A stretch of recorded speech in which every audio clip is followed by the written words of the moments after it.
ये जो लेक्चर आज कर रहे हैं वो मेनली स्टेम सेल्स के एडवांटेजेस के ऊपर है।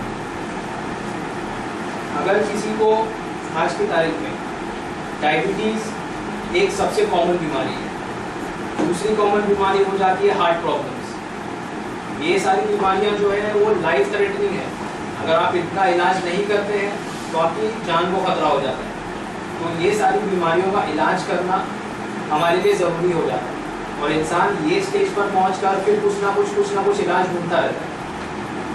अब आप एक चीज़ इमेजिन कीजिए, अगर किसी इंसान को 20 साल से डायबिटीज़ है, उसने 20 साल से अपनी लाइफस्टाइल को चेंज किया हुआ है, मीठा नहीं खाना, कहीं घर में पार्टी होती है या कोई दावत में जा रहे हैं तो उसमें ये सारी चीज़ों से परहेज़ करना है, ये नहीं खाना है, वो नहीं खाना है, सुबह उठ के एक्सरसाइज करना है, बहुत सारी चीज़ें। दूसरी चीज़, उन्होंने जो अपने ट्रीटमेंट के ऊपर जो खर्च किया हुआ है 20 सालों में और जो तकलीफ उठाई है वो अलग। थर्ड थिंग, जो डायबिटीज़ से रिलेटेड सारी बीमारियां हैं, किडनी प्रॉब्लम्स, हार्ट प्रॉब्लम्स, आई प्रॉब्लम्स, ब्लड प्रेशर, तो ये सारा जो 20 इयर्स का ये सारी जो प्रॉब्लम्स हैं उसको आप एक तरफ रखिए और सेकेंड हैंड पर अभी आपको आपके सामने ये ऑप्शन है कि आप डायबिटीज़ को ट्रीट कर सकते हैं, जड़ से वो ट्रीट हो सकती है और वो ट्रीट होने के बाद वो आपको वापस भी नहीं होने वाली। तो ये कितनी अच्छी बात है। तो ये ट्रीटमेंट जो है वो स्टेम सेल्स के जरिए करना पॉसिबल है। दूसरी चीज़, diabetes, heart problem, blood pressure, ये सारी जो बीमारियां हैं वो फैमिली हिस्ट्री में रहती है। अपने से बुजुर्गों को थी, आज अपने को है, इसके 100% चांसेस है कि आज के बाद हमारे बच्चों को भी होने वाली है। हमने जो सारी तकलीफें उठाई हैं, हमें से ये कोई नहीं चाहेगा कि अपने बच्चे को वो तकलीफ उठाए। तो स्टेम सेल्स के जरिए ट्रीटमेंट करना is a better option today that we have in front of us. ये स्टेम सेल्स जो है वो दांतों में से निकालने का प्रोसीजर ये रहता है कि बच्चों के जो दूध के दांत गिरते हैं उसमें स्टेम सेल्स मौजूद होते हैं। ये चीज़ आज तक किसी को नहीं पता है। तो बच्चों के दांत गिरते थे तो उठा के उनको डस्टबिन में फेंक देते थे, ये एकदम बेकार है, उसको कुछ नहीं कर सकते हैं। मगर ये रिसर्च के ज़रिए पता चला है कि बच्चों के जो दांत रहते हैं उसमें स्टेम सेल्स प्रेजेंट होते हैं। बच्चों की एज कम होती है, इसके लिए स्टेम सेल्स की क्वालिटी बहुत अच्छी रहती है और उसको प्रिजर्व किया जा सकता है। अब कितने टाइम तक प्रिजर्व किया जा सकता है उसको, क्योंकि जिस किसी को भी बीमारियां होने वाली है वो बचपने में नहीं होती है, बीमारियां होती है नॉर्मली 30 इयर्स के बाद। तो ये स्टेम सेल्स जो है उनको कम से कम 30 to 35 इयर्स तक स्टोर किया जा सकता है। It is possible. तो अगर समझो कि किसी की फैमिली के हिस्ट्री में ये एक चीज़ है और उनके घर में छोटे बच्चे हैं, तो अगर आप स्टेम सेल्स के जरिए बैंकिंग करते हैं या स्टेम सेल्स अपने स्टेम सेल्स को प्रिजर्व करके रखते हैं तो आगे चल के स्टेम सेल्स के जरिए ट्रीटमेंट करना पॉसिबल है। And treatment through stem cells is like regrowing your organ back. आप अपने जिस्म के उस हिस्से को फिर से दोबारा रीग्रो कर सकते हैं, क्योंकि आज की तारीख में जो भी सारे इलाज हैं, बेस्ट इज, आई शुडंट से इट बेस्ट, कि मतलब जो मोस्ट एक्सटेंट तक जाकर जो इलाज किया जा सकता है वो ये है कि आप ऑर्गन ट्रांसप्लांट करा दो। मगर अगर समझो कि आप अपने खुद के ऑर्गन को रीग्रो कर सकते हैं तो that will be best, and that is something जो पॉसिबल है only through stem cells. Any questions anyone has अभी तक? Has any organ been grown so far? Yes, organs have been grown, ear has been grown, ear, eyes have been grown back, bones have been grown back. They have been. They have been grown back. Bones, oh sorry, yeah, I told you bones. Spinal cord tissues have been grown back. Here in India also? Yes, here in India also. In fact, India में ही there are doctors who are practicing treatment with stem cells. और ये सारी चीजें जो है ये crowd में लाना बहुत ज्यादा इम्पोर्टेंट है। And to be very frank, the government does not do anything for all this. Government जो हमारी है वो ये सारी चीज़ों को पब्लिक में लाने के लिए इतना कुछ अवेयरनेस प्रोग्राम कुछ नहीं करती है, इसीलिए ये सारी चीज़ें जो है वो हम तक आने के लिए बहुत ज़्यादा टाइम लगता है। लाइक यू सेड, वो अमेरिकन कोर्ट में जो है ना उसको कलेक्ट कर दिया जाए तो जाहिर है हमारे तो यस, नहीं because it is not possible. जो नए जनरेशन अभी आएंगे उनका हो सकता है वो, लेकिन वो कैसे उसको रखा जाए?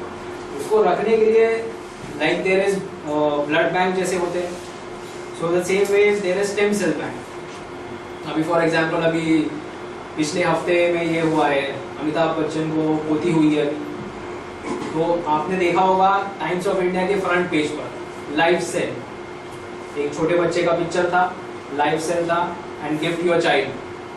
So they are talking about stem cells. They are talking about stem cells. मतलब वहाँ पर एक्सप्लेनेशन नहीं था कि स्टेम सेल्स क्या होता है। हम सब ने देखा फर्स्ट पेज है, सबको ये लगा कि नहीं भैया ये इवेंट हुआ है तो उसके लिए ये चीज़ की गई है, वो पेज को लट दिया है। बट किसी ने भी ये नहीं सोचा कि वो स्टेम सेल्स है या लाइव सेल्स है वो क्या चीज़ होती है। आज के दौरान में लोगों के जहन में सिर्फ ये बात है कि ये सारा जो ट्रीटमेंट है वो सिर्फ अमीरों का शौक होता है, बट ऐसी बात नहीं। उसमें जो ट्रीटमेंट ऑप्शंस आपके सामने आते हैं दोज आर अमेजिंग, क्योंकि ये ह्यूमन टेंडेंसी होती है कि जब तक हमारे सर पर नहीं पड़ती है हमें उस चीज़ का एहसास नहीं होता है।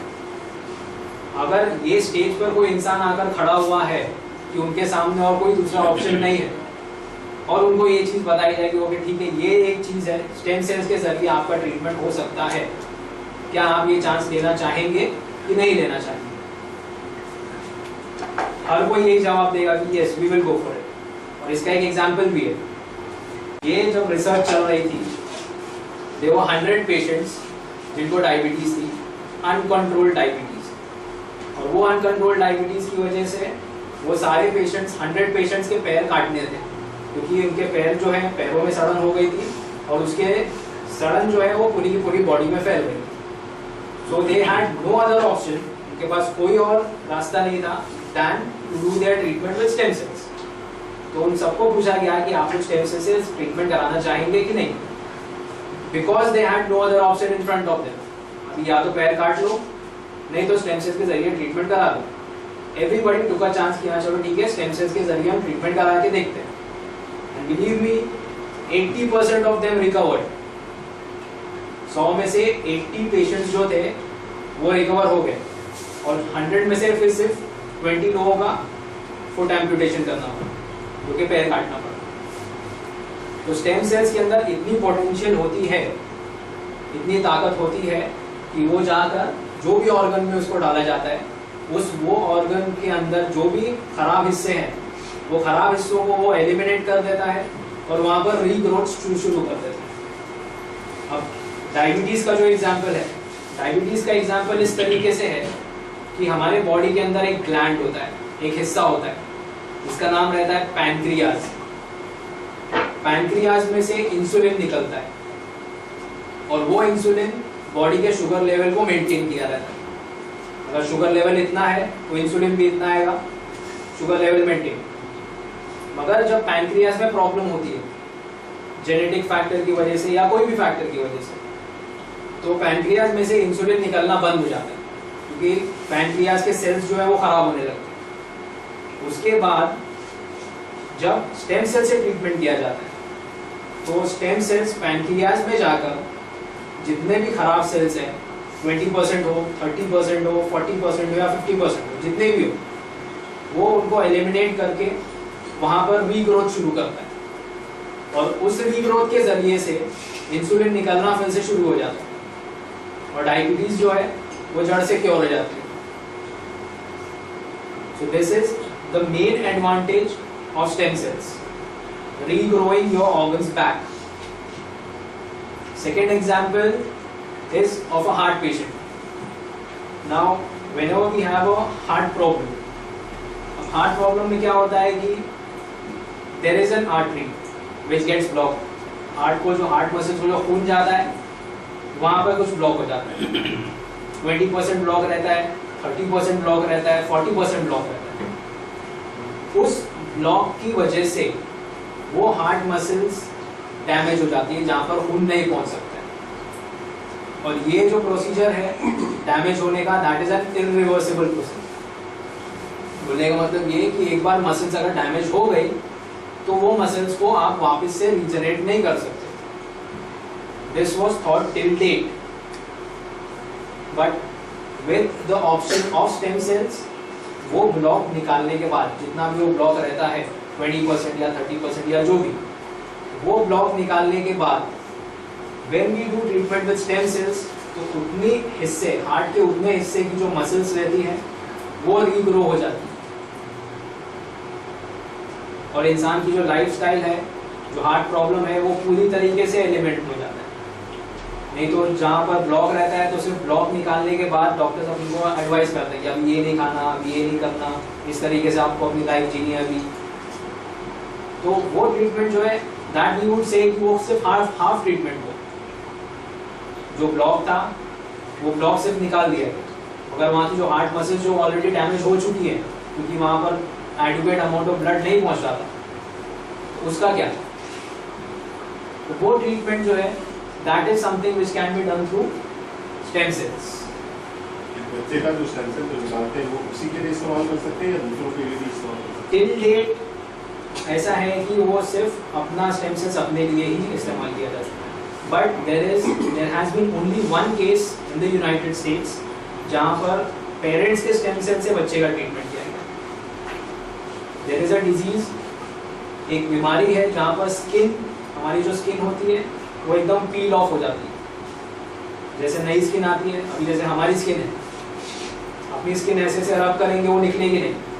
अगर एक बीमारी ऐसी है जिसमें स्किन को आप ऐसे रब करेंगे तो 2 दिन 3 दिन के बाद स्किन खुद ब खुद निकल जाती है।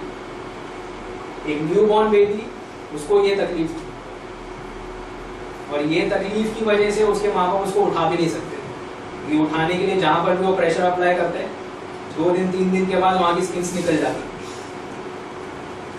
तो उस बच्चे का ट्रीटमेंट जो था, अब वो बच्चा है एकदम न्यूबॉर्न, उसके स्टेम सेल्स निकालना पॉसिबल नहीं था, क्योंकि और चाइल्ड बर्थ के टाइम पर भी उसके स्टेम सेल्स नहीं जमा किए गए।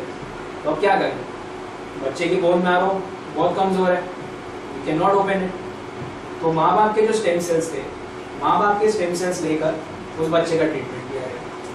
And that is only one case जहाँ पर किसी और का स्टेम सेल्स किसी और में यूज हुआ, but that was possible and we hope that आगे चल के ये चीज़ बाकियों में भी पॉसिबल हो जाएगी। Any more questions, anyone? How the stem cell is removed from the teeth? Stem cells will